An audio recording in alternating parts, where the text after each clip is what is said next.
Hello, welcome to Cerulean Arts Gallery. Tonight we're speaking with Pia De Girolamo in conjunction with her Cerulean Arts Collective Exhibition, which is on view now through January 12th, 2025.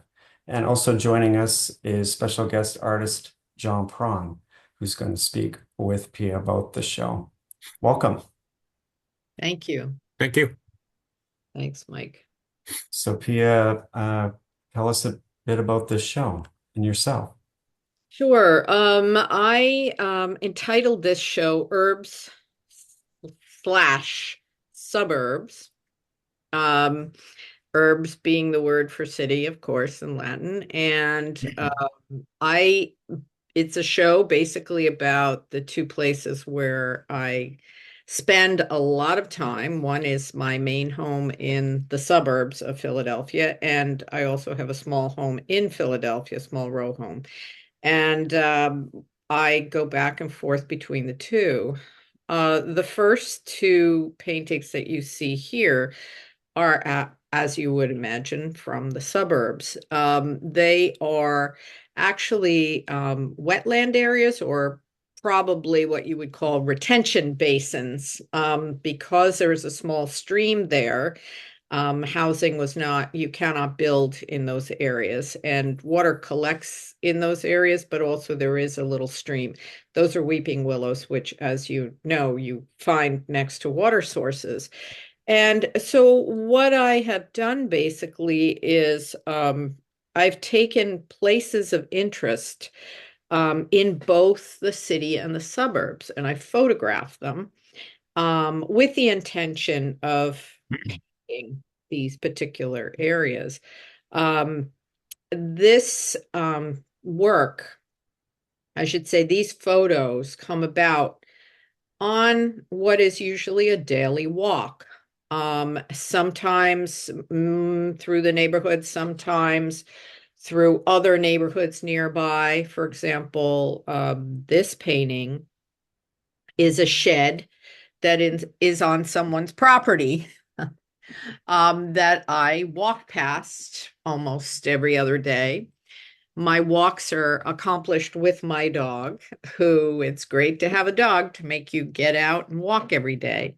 So these paintings really are about place, but they're about walking. I'm walking through the landscape. This particular house is one that I could see across a field. My area of the suburbs, Horsham, maybe about even up to about 15 years ago, was sort of semi-rural.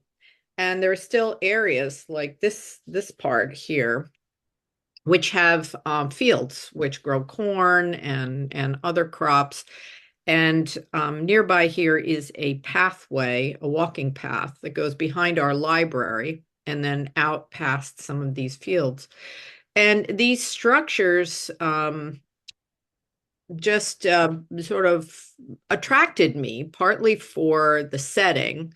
For example, the one on the right, that little house, is framed by the vegetation that blocked it partly or frames it from the path that I was walking on.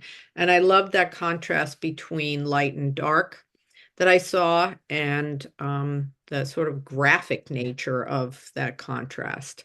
I'm mainly a painter, but I also do printmaking on occasion, including linocuts. And that graphic nature of the dark and light shows up in some of the paintings, as you can see. I would like to ask Tina just to back up to look at those two images side by side of the buildings because, well, Pia and I have known each other for about 10 years through other Philadelphia galleries, and I am an architect. I'm a retired university professor. I am, of course, obsessed with buildings, and I was particularly intrigued when Pia did a show titled Being There, Rome series, which was exhibited both in Rome and here in Philadelphia. And I was very interested in her portrayals of Italian buildings. having lived in Rome for a number of months with sabbaticals and teaching over there as well. I'm really flattered that she invited me to comment on her Philadelphia area buildings. And these are the first two buildings that she's showing side by side. They're both very modest, very unpretentious, very straightforward. As an architect, I know the materials. It's lumber and stucco and siding and asphalt shingles and standard wood trim. But I think that through her use of color in both of these paintings, they seem to glow from within. Those walls I know to be solid feel translucent. To me, they're like Japanese lanterns in the dark woods. I know materiality, and Pia just transcends material. Her materials are canvas and paint, and she makes these buildings glow in a way that is just wonderfully intriguing. Well, thank you, Right, John. moving on.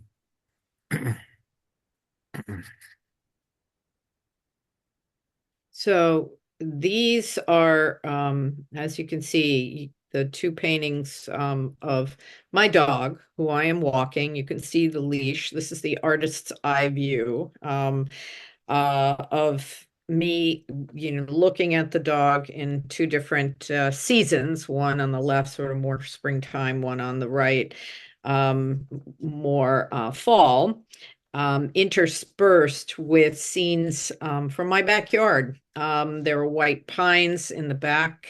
One is a snow scene. I think one of the few big snowstorms we had in the past couple of years. And this is the view really out my studio window. And again, you'll see the very stark contrast of the dark and light. I have that pink glow of the sunset that you get in the winter, and that bright snow. And again, it's just a little vignette of what I saw out my studio window. And this is the prime mover, the one that must be walked every day, and which I am grateful for, because I go around many of the same places, but every day try to notice something different. So that's part of my practice. So part of this show is about observation, about looking closely at things that are familiar and that you can just pass by and without thinking, if your own head, but I make myself look. And some of these scenes, as you can tell, this is again the sort of the back, maybe a few houses down, the white pines, but at a different time of day, and a different season. Again, there is that sort of echo of line of cut of the dark and light, of contrast. That I love, I'm attracted to. So,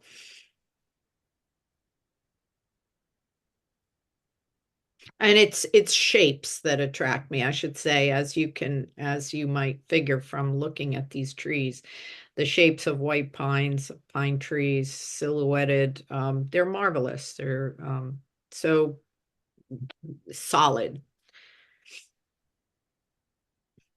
So, Pia, how do you prepare for these as paintings? Are you taking photographs? Are you making drawings or? Yes, all of the above. I do take photographs with an eye towards a potential painting. And many of these I actually sketched in my sketchbook, and also made color sketches of these paintings beforehand. Now here, this is actually one of the earliest paintings in this series, and it's where you see, I think, a building first coming into view in the series. So it doesn't take center stage. The pine trees do, and those beautiful shapes, but it's there, quiet in the corner.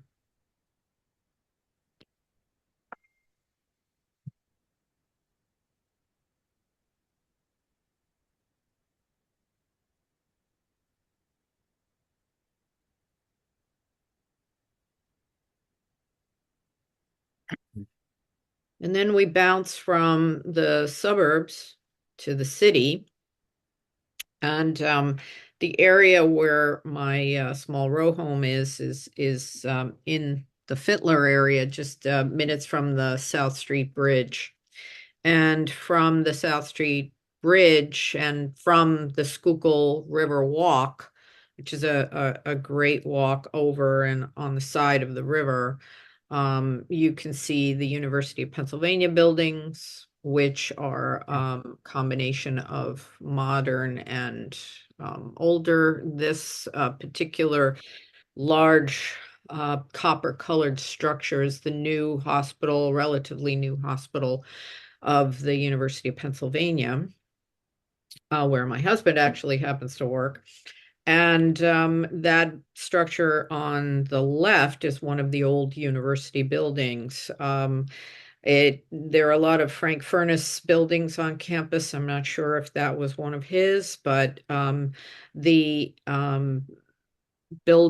this building provides a great contrast with, the sleek, modern, streamlined building on the right. And what attracted me here and what I played with were the linear, the stripy nature of all of that surface. I won't say adornment, but the windows and the all the linearity here. The zebra stripes were really interesting to play with.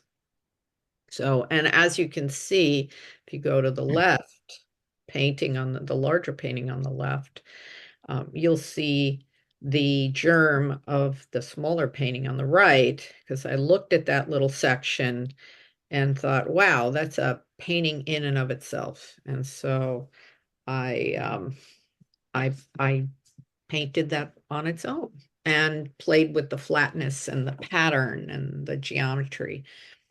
And if Tina can hold these two, I love the chance to make comparisons. Um, I know that site, I know those buildings, I'm an architect, I know gravity, I could guess the approximate weight of some of those massive buildings. Architects know perspective, you develop designs that are perceived with foregrounds and backgrounds. Architecture, it's like sculpture. It's essentially about the making of space, of volume, solid and void. And on the left, it's very, very spatial. The big building is holding center stage, the hospital.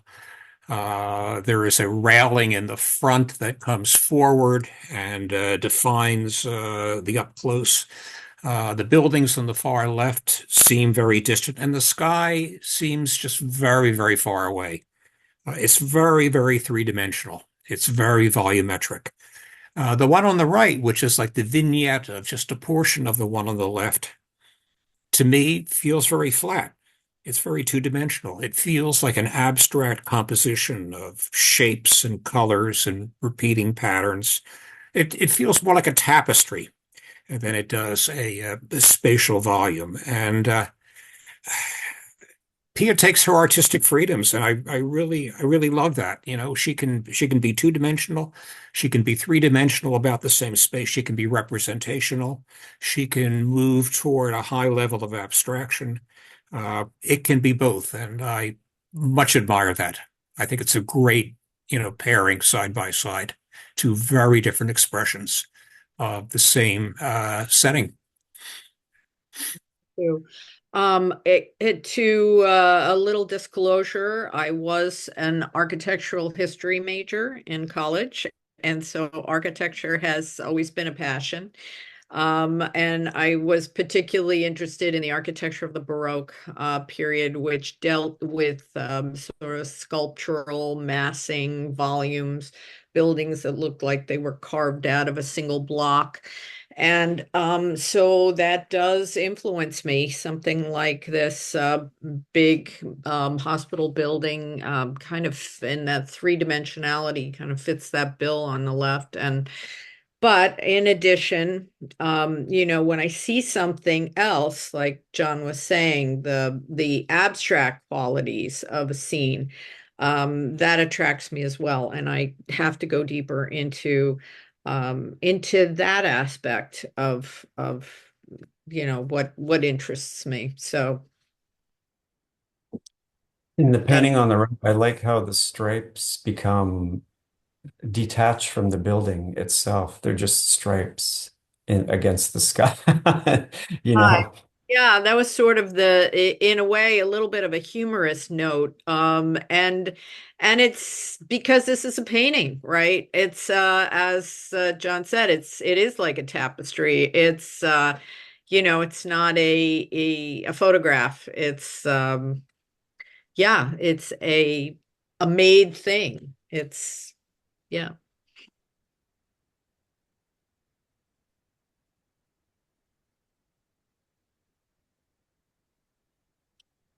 So this one, yeah, I had been ex playing with dark backgrounds and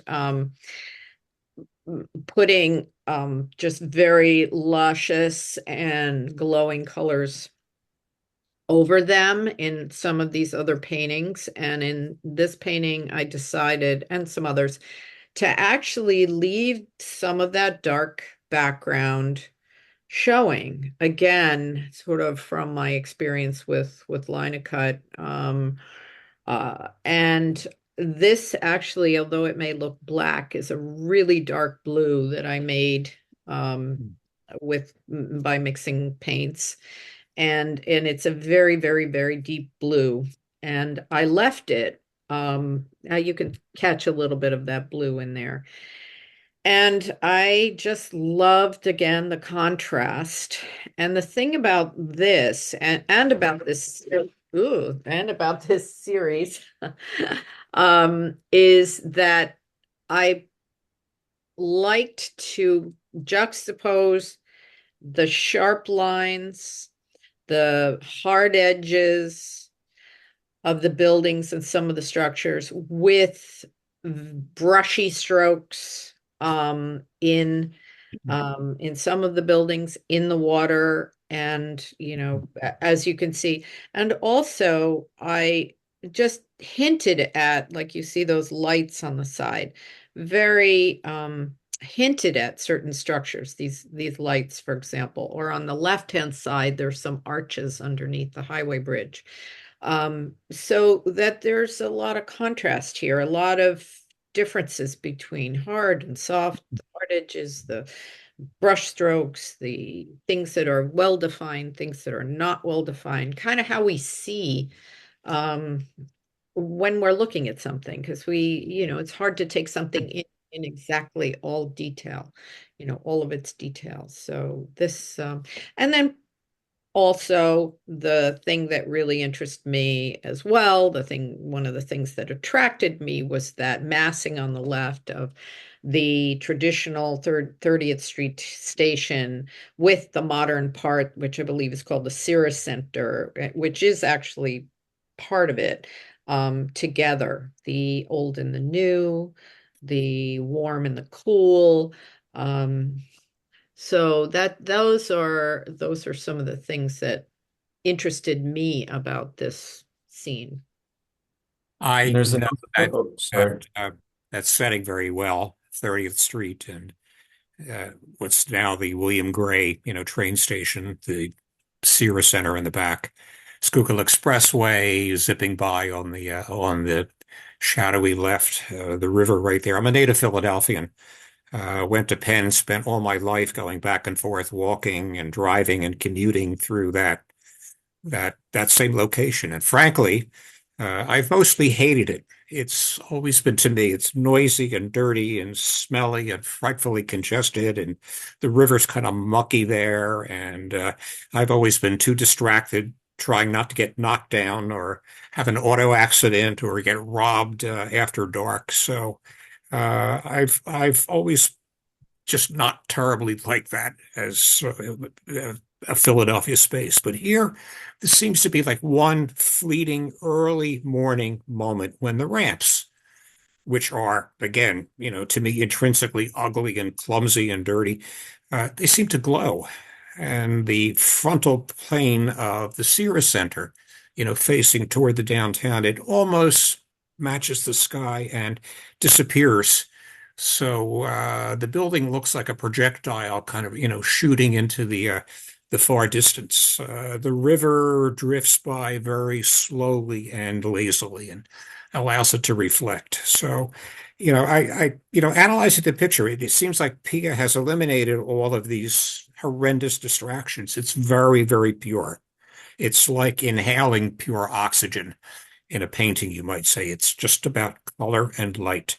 And this is like a split-second moment of meditation, early morning in Philadelphia. It's marvelous.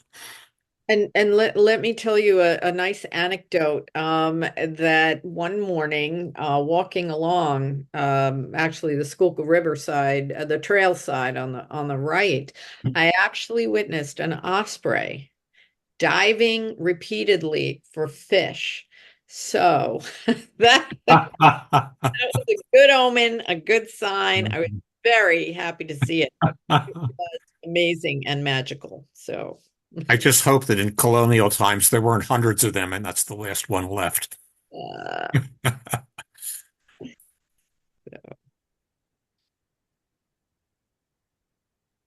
and these two, as you can see, are iterations of the similar scenes close enough to each other. Though, and basically, I was really playing with the color. Again, the volumes attracted me. And I just say a lot of times I say, well, what if? What if I use orange and green? What will it look like? How can I make that you know, vibrant? What this scene is, but it's different. This is again not a photograph, but an interpretation of a mood of that I might be experiencing. And this one, I really went completely into my imagination in terms of color. This is the idealized Philadelphia, I suppose. But sometimes you do see sunsets like this. And so I happen to give Center City this just gorgeous sunset. That's another interesting modern building on the left. I think it's called the FMC building, and I made a little bit of an acknowledgement of it at the edge because it has the logo there, FMC. And but again, playing with sort of hard and soft, the highly reflective parts of the buildings contrasting with the dark. And there's you can see that Schuylkill Trail that is uh, off the side of the bank of the river, so where people run and walk and cycle. So, and there is the expressway on the left-hand side.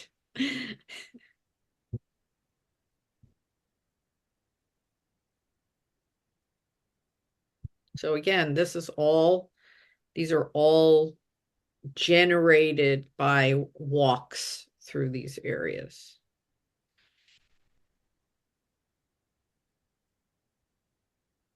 It's also interesting that there are cues to natural light and plein air painting, but then it's not a complete statement that way. It's also butts up against like the shape state of objects. So you've got this interesting combination.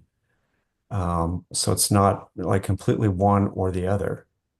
Well, that's why I like working in the studio, because if I was completely doing plein air, this is personally, would be much more, I think, anchored to what I'm seeing in front of me. But when I bring the photograph into this and work on the painting in the studio, I can sort of let my creative or imagination or that side, interpret the scene, which is kind of what interests me. Not that I do plein air sketching but I like to bring it into the studio so that I can kind of divorce myself from the original scene and more easily. Even though I may have a photograph in front of me, I can, again, I'm a couple of steps removed from that, and I feel I can be more interpretive. This actually is the first small painting I did of that same scene, the one with all the colors. And it is more sort of local color, more, the way the scene actually looks. So I started out with this one.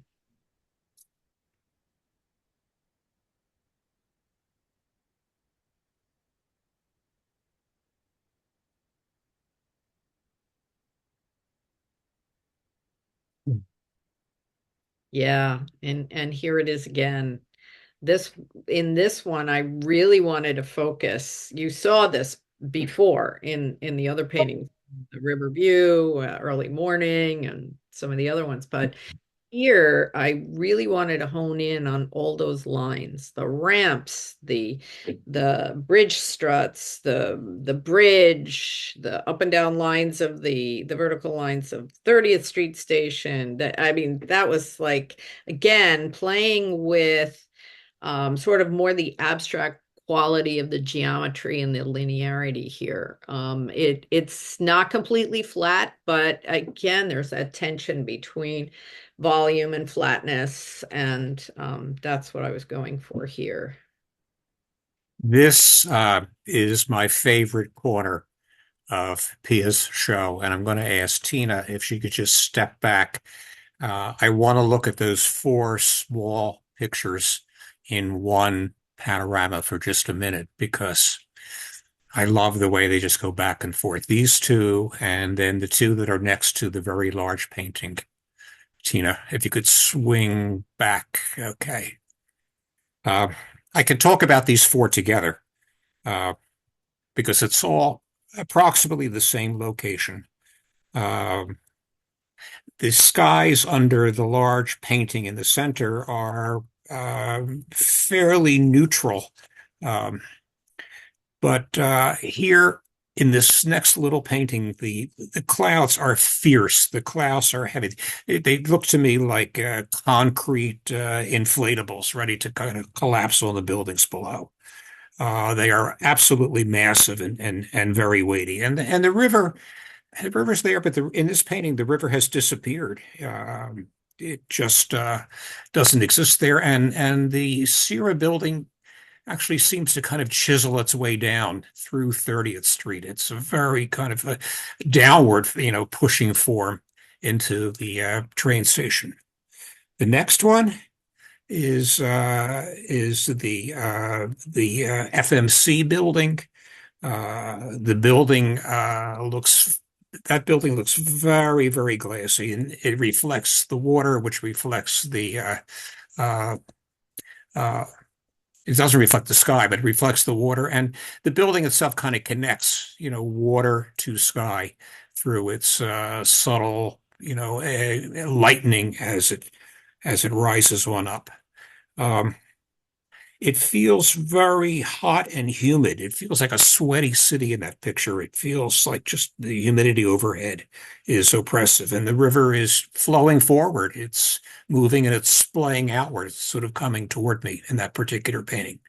The third one is, yes, the river. The glassy facade is there. And in that particular painting, this is the one on the right of the support column. In that one, the sky is full of clouds. The water is full of a fair amount of movement. It feels to me like, in a very dreamy way, slow movements of clouds and water, and the building is reflecting both. The building is very, very responsive to the environment above and below it. And then the last one, to me, is a very chilly painting. It's the river that almost feels like floating chunks of ice on the surface as it's beginning to break up. The Sierra building in the background, almost feels metallic or icy, like a giant iceberg there. Very, very cold. Train station, uh, presented with a lot of detail in a way that emphasizes its chilly, cold stoniness. So I love the four of them. I love the five of them with the big painting as well, because they all express very different moods of the same uh, architectural setting. Pia, I would love to see you have an entire show of 21 paintings, all based on one particular building. Not a bad idea. It's interesting. Yeah. And what you were saying about the hot and humid, I think, and I am influenced by season and temperature. And I think those two there on the left of the column in the corner were done over the summer. And there is one in particular, it didn't make it into the show, but it is hot. It's red, it's yellow, it's got this very cloud. And I did that one during the heat wave we had this summer. So I'm very much influenced, a lot of times by the what's going on with the weather. Yeah. So You've got five interpretations of the same urban setting. Each one portrays kind of a split second mood. Most of them purified of detail. All the ugly clutter that I remember, has been purified, and you dramatize what you have there in color and natural light. So even though, a typical passerby, even an architect, might rush through it, take a lot of things for granted without really, noticing anything. I think, Pia, what you've done is each one is like a single rendition of a single meditative moment. It's sort of like a talent photographer can take a dozen pictures of a particular human being, and collectively, all those pictures together, they give a lot of nuance, they express a lot of different emotions, they evoke a very complex personality. A photographer can suggest the inner being of a person through multiple portraits. And I think that's what you have done right here. An architect might simply construct a permanent, everyday physical embodiment of a building in a particular place. Building, I'm talking about the body of a building and the embodiment of a building. I think I would say that you suggest that it has a soul. It's not just bricks and mortar and glass. It's a magical place, and there are many, many layers of experience that some are real, some are tangible, some are imaginary, and that makes it very exciting. I love the groupings. thank you, John. Thank you very much. And you have in our discussion have given me a lot of insight into the work. This is actually a little bit of something new for me, doing the same scene or a similar scene over and over again. And it's really been very rich for me and like a meditation. Exactly. Yeah. So, yeah. So the final parts, the final three here are back in the suburbs. And the one on the left is of part of the town of Ambler at night. There's a big old Victorian house there that has, I think, a restaurant in it. And it again, shows my interest in this high contrast in the sculptural feeling of this building against this very bright background, but again, somewhat flattened. But this is kind of interesting because I took this photograph, probably 3-4 years ago, and I always kept it in the back of my mind as something that I wanted to paint.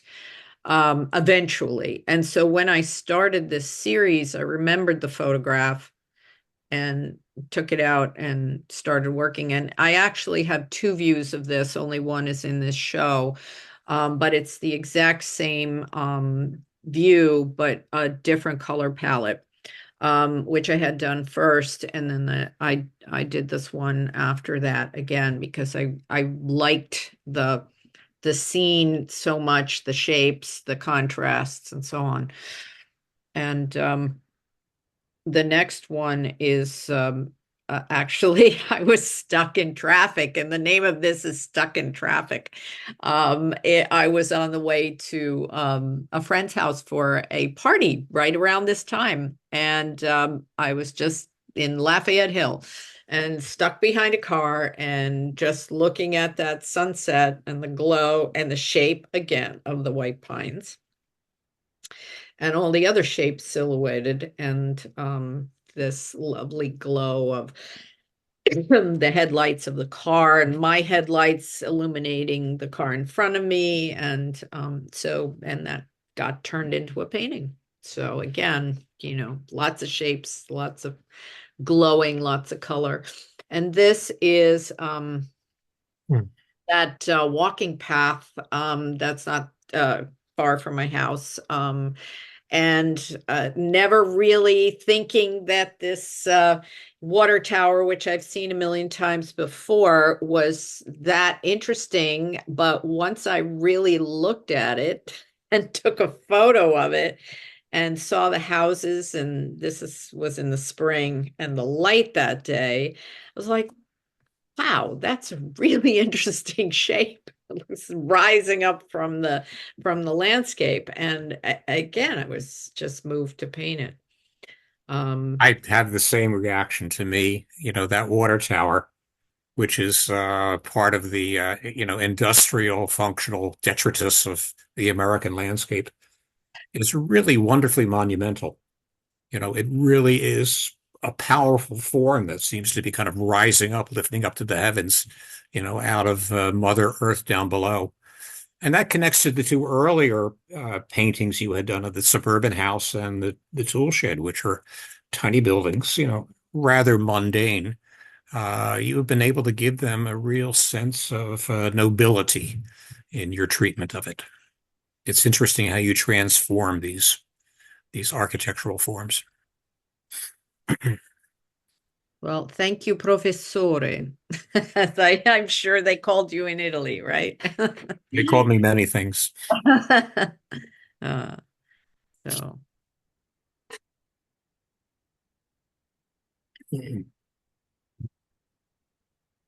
Well, it's been wonderful talking to you about the show.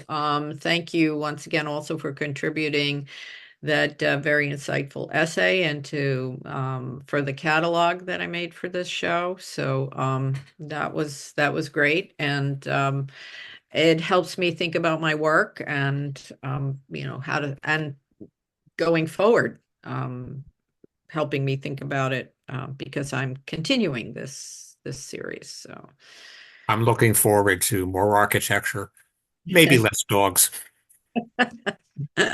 well, there's still going to be some nature there too, because I got to take my walks, but there will be more architecture too. So